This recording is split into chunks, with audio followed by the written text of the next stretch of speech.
跌回8年前，中山嘅樓市神話徹底玩完。之前狂升全部都係泡沫，沉澱咗2年，依家先係現實啊！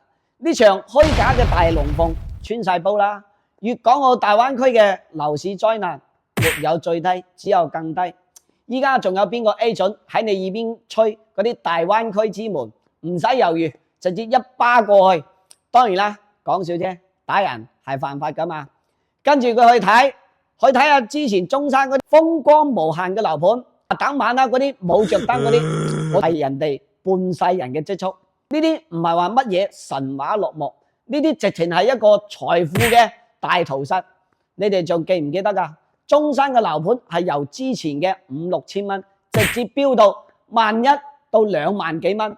F1 賽車都未有佢咁快啊！中山聽日嘅小香港，大橋一響，黃金萬兩，空氣中全部都係貪婪嘅氣味。個個都以為自己係千選之子，依家嚟啦，將塊面切去冷冰冰嘅現實上面。昔日嘅地王華發龍湖近1萬蚊嘅攞地面價，依家佢都係賣1萬零蚊嘅價錢。地王，哈哈，仲有香山小鎮直接係全軍覆沒。馬鞍島依家直接掛1字頭都唔好意思啊！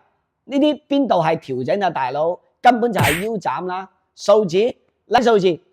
華發官山水95方5、60萬有一間，中澳春城105方98萬，呢個價錢已經係重回2016年㗎啦，已經喺中山一套3房嘅總價，喺深圳、上海只不過係買到3個車位咋，呢啲根本就唔係減價，直接係變魔術啦，唔係話財富蒸發咁簡單啊，係直接一刀去捅去業主嘅心臟入邊啊，業主唔係坐唔穩啊！依家都仲未醒，持續咗10年嘅樓價狂歡，由頭到尾只不過係一場驚天嘅大變局。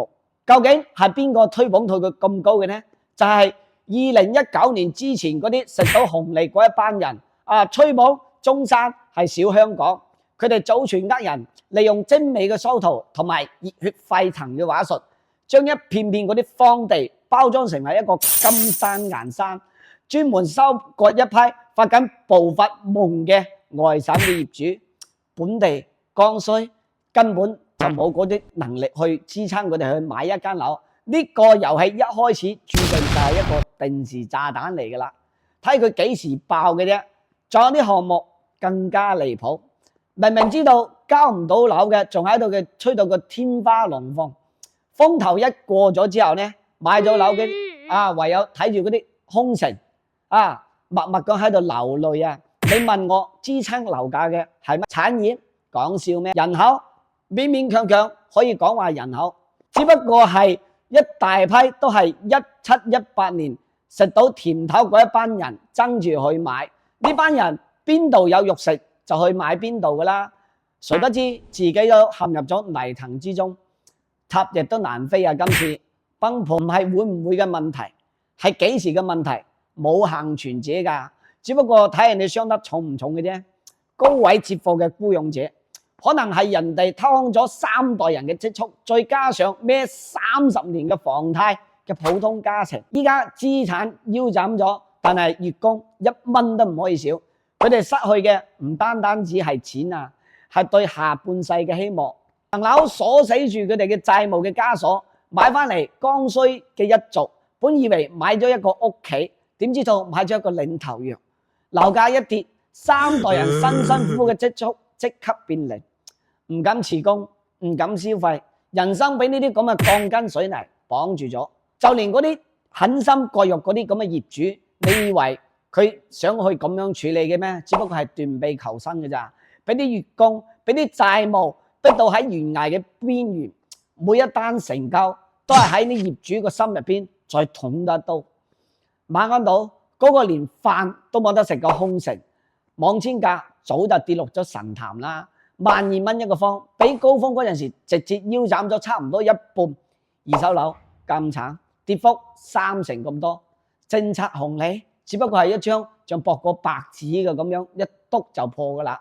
仲有人話死撐核心區域唔跌收皮啦，呢個只不過係最後一塊遮羞布咋。當市場上嘅信心連根拔起嗰陣時，核心區域只不過係跌得慢啲，跌得優雅一啲咋。嗰啲舊樓、殘樓更加諗都唔使諗啦。邊個買邊個中伏，去睇樓去，唔係帶卡去，係帶個腦去睇下究竟剩翻幾多。